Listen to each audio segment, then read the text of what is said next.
Libby Haynes is 92. Planes have been her passion for over 75 years. When her mother gave her $10 as a birthday gift for her 17th birthday, Haynes knew what to do. And had a flying lesson. I spent $6 to rent a Piper Cub for an hour, $3 for the instructor for an hour, and $1 for the logbook. In 1945, young Libby had already finished a training course of the Civil Air Patrol Cadet Program and became a nurse. But after the Second World War, she decided to head back into the sky. Then I just had a very, very strong calling. It's the only name I can put to it, that I was meant to join the Air Force. I don't know whether you say divine guidance or what, but it was the best decision I ever made in my life. The U.S. Army did not enlist women until 1970s, and Haynes became an aerographer. At the same time, she flew with the Civil Air Patrol and managed to buy her own tiny plane that she used to fly home for the weekend. And we still had a student license when I bought this PT-23 surplus for $500, which was 2 months' salary. Her job brought Haynes more than just professional satisfaction.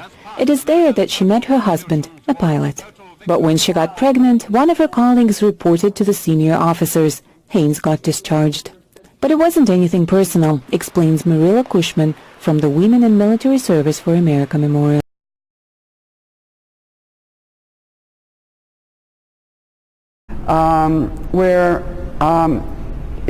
If you had children, if you became pregnant, whether you were married or not, you had to get out of the military. Cushman joined the military in the 70s, but was also unable to do what she really wanted to. I was disappointed that I couldn't do more, that I couldn't do some of those other things that the guys were doing.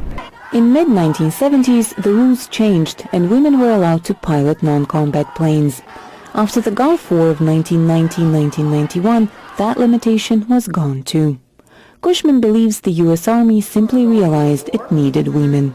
Particularly during the global war on terror, we started bringing women, attaching them to infantry units and special forces units, because as these units went into, as we were in Afghanistan and Iraq, because of the cultural issues, it just became clear that we couldn't manage without women across the board. Today, women in the U.S. military make up 14% of the personnel, but it took years of fighting to get to that point.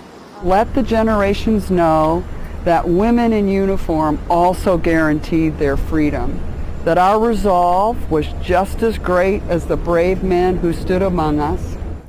Both women say they're happy to see the position women in the U.S. military enjoy today, though Haynes confesses she never really took any limitations seriously. For Iuliia Iarmolenko in Washington, D.C., Anna Rice, WWII News.